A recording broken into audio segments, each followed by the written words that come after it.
देखो, प्रबंध का जो अर्थ है, प्रबंध का अर्थ को समझने के लिए, मीनिंग ऑफ मैनेजमेंट को समझने के लिए तो आपको सबसे पहले दो वर्ड जानना पड़ेगा। ऐसे ठेठ भाषा में हम लोग क्या कहते हैं, किसी भी काम को बढ़िया ढंग से कीजिए। बढ़िया मतलब बेहतर ढंग से। तो बेहतर का क्या मतलब होता है, बढ़िया ढंग का मतलब क्या ढंग। तो इसके लिए आपको मैनेजमेंट का अगर डेफिनेशन जानना चाहते हैं तो सबसे पहले आपको दो वर्ड जो है उसके बारे में जानना पड़ेगा। पहला वर्ड हो गया आपको इफिशियंसी, और दूसरा वर्ड हो गया आपको इफेक्टिवनेस। ये दो वर्ड हुआ, इसके बारे में जान जाइएगा बढ़िया से तो आप मैनेजमेंट का मीनिंग समझ जाइएगा। इसका मतलब होता है दक्षता या कुशलता, और इसका मतलब होता है प्रभावपूर्णता। इस दो वर्ड के बारे में अगर आप जान गए तो मैनेजमेंट का डेफिनेशन एकदम आसान हो जाएगा। बात समझ गए। पूरा मैनेजमेंट का पढ़ाई का भी टारगेट आपको समझ में आ जाएगा कि मैनेजमेंट पढ़ने से क्या होगा, हमको क्या फायदा होगा। तो मैनेजमेंट का जो डेफिनेशन है या मीनिंग जो है, यही दो वर्ड में क्या है, छुपा हुआ है। इसी दो वर्ड में मैनेजमेंट का डेफिनेशन और मीनिंग छुपा हुआ। इफिशियंसी का क्या मतलब होता है और इफेक्टिवनेस का क्या मतलब होता है। इफिशियंसी का मतलब होता है आपको to do work at less या मिनिमम कॉस्ट। इफिशियंसी का मतलब होता है to do work at less या मिनिमम कॉस्ट।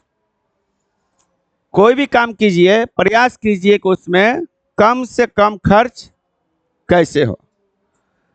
हाँ, कम से कम खर्च के फेरी में ये नहीं कि हम सामान का क्वालिटी गड़बड़ा दे। माने जो मेरा ऑब्जेक्टिव से गोल से वो भी अचीव होगा। ऑब्जेक्टिव गोल से कि हम ज़्यादा प्रॉफिट कमाएंगे, ज़्यादा अर्न करेंगे, सोशल वेलफेयर भी होगा। तो वो सबको अचीव करने के पर्पज से आपका जो इफिशियंसी का मतलब हुआ कि कॉस्ट को मिनिमाइज करना।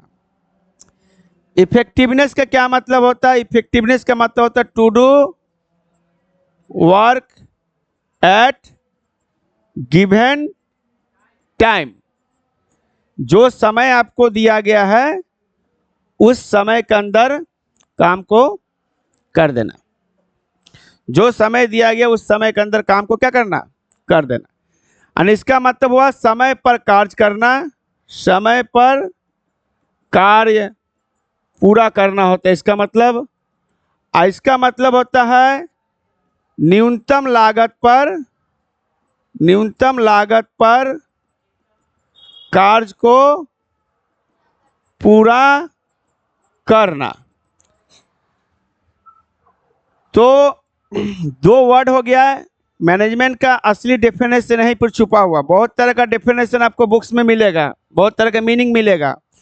तो सॉलिड मीनिंग इसका यही है, किसी भी काम को इफिशिएंसी ढंग से और इफेक्टिवनेस ढंग से पूरा करना, ताकि जो उद्देश्य निर्धारित किए गए हैं, जो गोल्स बनाए गए हैं, जो पर्पज डिसाइड किए गए हैं, वो मेरे अचीव हो जाए बेस्ट वे से। बस समझ गए। तो एक बार मैं फिर बोल रहा हूँ, इफिशियंसी का मतलब होता है to do work at minimum cost, किसी भी काम को कीजिए कम से कम खर्च पर। और इफेक्टिवनेस का मतलब होता है to do work at given time, जो समय दिया गया है उस समय पर आप काम को कर लीजिए। ये दोनों चीज होना चाहिए तो कहा जाएगा कि आपने बेहतर ढंग से काम किया। काम तो सभी करते हैं, काम सभी करते हैं, लेकिन किसके काम को बेहतर माना जाएगा, तो जो इफिशियंसी और इफेक्टिवनेस तरीके से काम को करे। तो इफिशियंसी का मतलब आप जो काम को कर रहे हो वो कम से कम खर्च पर हो। इफेक्टिवनेस का मतलब जो टाइम दिया गया उस टाइम के अंदर आप काम को कर दिए। तो जो ऐसा करेगा उसी का मैनेजमेंट बेस्ट माना जाएगा। बात समझ गए। अब इसका मतलब हुआ कि मैनेजमेंट का क्या मतलब हुआ, आप डेफिनेशन आप अपने से डिसाइड कर सकते हैं। तो मैनेजमेंट क्या हुआ, तो management is an art of doing work doing work from others with efficiency and effectiveness for the purpose of achieving the goals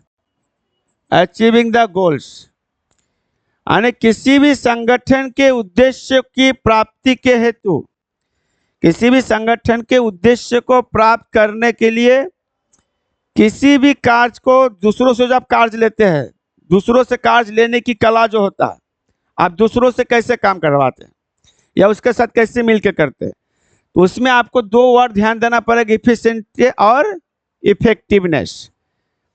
ध्यान दीजिएगा, यानी किसी ऐसे बोल सकते प्रबंध एक ऐसी कला है, प्रबंध एक ऐसी कला है जिसमें दूसरों से,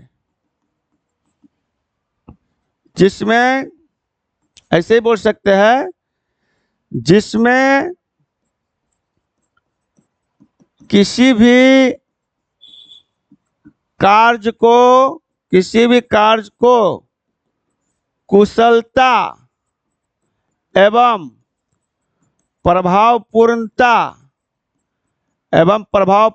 ढंग से किया जाता है, प्रभावपूर्णता ढंग से किया जाता है, ताकि संगठन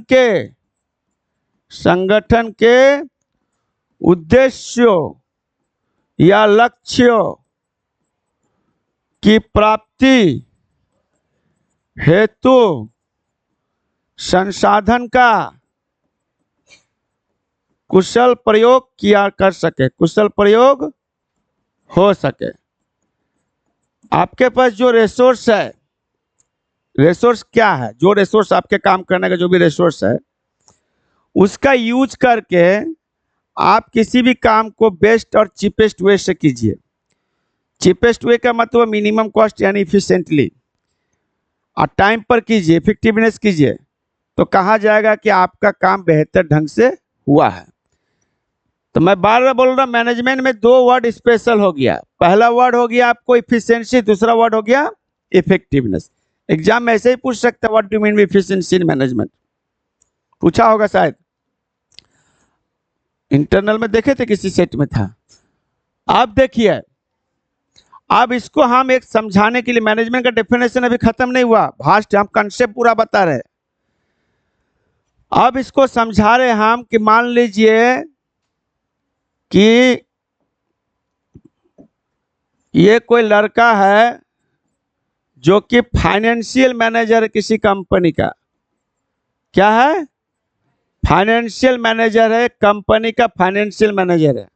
फाइनेंशियल मैनेजर का काम होता है फाइनेंस मैनेज करना, मैंने कंपनी के लिए जो भी मनी की आवश्यकता है, रिक्वायरमेंट ऑफ मनी, उसको क्या करना, पूरा करना। ये फाइनेंशियल मैनेजर है, इसका नाम हो गया राम। ठीक, ये भी किसी कंपनी का फाइनेंशियल मैनेजर है, इसका नाम रख देते हैं हम श्याम।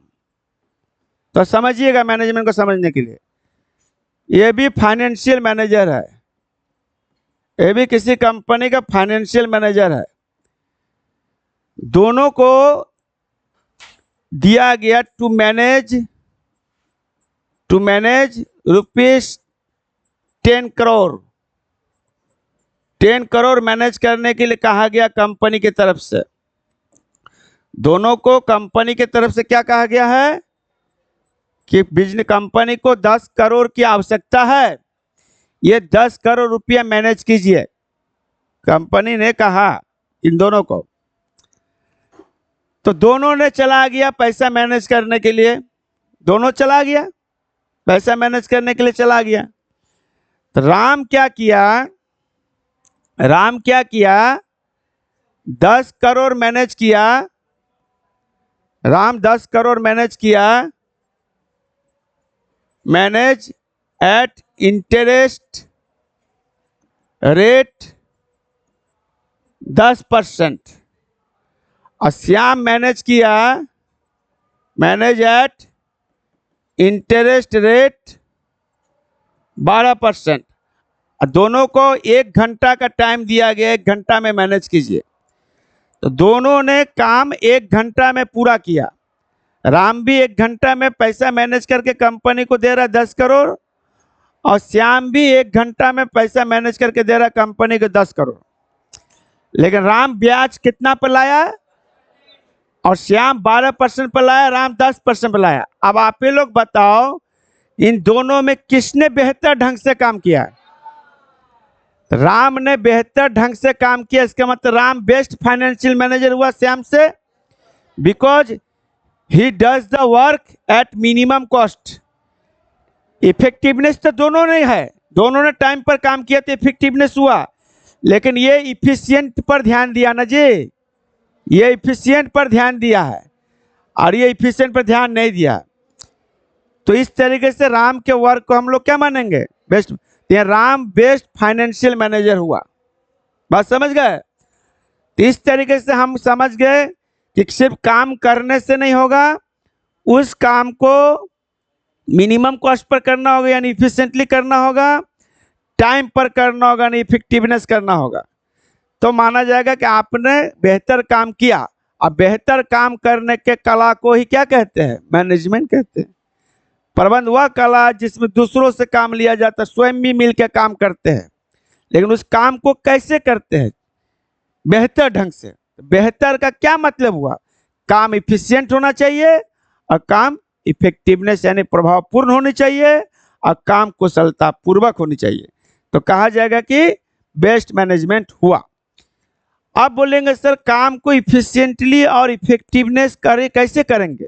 तो काम को इफिशिएंटली और इफेक्टिवनेस करने के लिए आप किसी भी काम को करते हो, जैसे यहाँ पर मान लीजिए इन्होंने, राम ने बेस्ट तरीके से काम किया, तो राम सोचा होगा ना कि हमको कम से कम ब्याज पर पैसा लेना चाहिए। तो कहाँ से लाएंगे पैसा, वो भी दिमाग में सोचा होगा। तो थिंकिंग आइडिया को क्या कहते हैं हम लोग? प्लानिंग कहते हैं। जो थिंकिंग आइडिया होता है उसको क्या कहते हैं? प्लानिंग कहते हैं। तो प्लानिंग करने के बाद तो सोचा होगा 1 घंटा में काम करना है। क्या घंटे में काम करना है? 1 घंटा में काम करना है। 1 घंटा में हम अकेले कैसे 10 गो बैंक में जाएंगे, कहाँ कहाँ जाएंगे? तो उन्होंने काम करने के लिए एक टीम बनाया होगा, अपने अंदर 10 आदमी का बहाल किया होगा, 10 आदमी का ग्रुप बनाया होगा, और सबको बोल दे तू ई बैंक में जाओ, तू बैंक में जाओ, तू उस बैंक में जाओ, तुम उसके पास जाओ, तुम उसके पास जाओ, और देखो कौन कितना देता है ब्याज पर पैसा, और हमको फोन करना, जिसका कम होगा हम उसी को लेंगे। तो एक टीम बनाया होगा जिसको ऑर्गेनाइजिंग कहते हैं। टीम बनाने के लिए आदमी को लगाया होगा जिसको स्टाफिंग कहते हैं। फिर उस आदमी को डायरेक्शन भी दिया होगा, तुम वहां जाओ, तो डायरेक्टिंग कहते हैं। फिर वो काम किसी को नहीं हो रहा, समझ में नहीं आ रहा, गलत कुछ कर रहा है, तो उसको हम कंट्रोल किए होंगे। ये सारे चीज हुआ होगा, दिमाग में लगाया होगा राम ने, तबे राम उस काम को कैसे किया? इफिशिएंटली किया। यानी मैनेजमेंट इफिशिएंटली करने के लिए आपको पहले प्लानिंग करना पड़ेगा। क्या करना पड़ेगा? उसके बाद टीम बनाना पड़ेगा, ऑर्गेनाइजिंग। टीम बनाने के बाद उसके लिए आदमी को अपॉइंट करना पड़ेगा, स्टाफिंग। अब बीच बीच में जो आदमी सब काम कर रहा है उसको क्या करना पड़ेगा? डायरेक्शन देना पड़ेगा। तो डायरेक्टिंग कहती है इस काम को, डायरेक्टिंग। और वो अगर सही ढंग से नहीं करे तो उस पर बीच पर नजर रखना पड़ेगा, यानी कंट्रोलिंग करना पड़ेगा। तो इस हिसाब से किसी भी काम को इफिशिएंटली और इफेक्टिवनेस करने के लिए आपको इतना प्रोसेस से जाना पड़ेगा, इतना प्रोसेस से जाना पड़ेगा। ऐसी प्रोसेस से काम करने का आर्ट को क्या कहते हैं? मैनेजमेंट कहते हैं। ये सब क्यों करते हैं हम लोग? किसी भी काम को करने से पहले प्लानिंग क्यों करेंगे, ऑर्गेनाइजिंग क्यों करेंगे, स्टाफिंग क्यों होगा, डायरेक्टिंग क्यों होगा, कंट्रोलिंग क्यों होगा? क्योंकि सबका टारगेट एक ही है, काम को इफिशिएंसी और इफेक्टिवनेस तरीके से करना, इफिशिएंसी और इफेक्टिवनेस तरीके से करना। तो किसी भी काम को इफिशिएंसी और इफेक्टिवनेस तरीके से करने के लिए उस काम को कई प्रोसेस से गुजारना पड़ता है, इसी प्रोसेस को हम लोग क्या कहते हैं, मैनेजमेंट कहते हैं। यहाँ से हम डेफिनेशन दे सकते हैं कि management is a process, management is a process which involves planning, organising, staffing, directing and controlling for perform the work cheapest and best way, cheapest and best way. किसी भी काम को चीपेस्ट और बेस्ट वे से करने के लिए जिस प्रोसेस से गुजरना पड़ता है, उसी प्रोसेस को हम लोग क्या कहते हैं, मैनेजमेंट कर सकते हैं। तो हम इसका डेफिनेशन दे सकते हैं, क्या दे सकते हैं, तो management is a process which includes planning, organizing, staffing, directing and control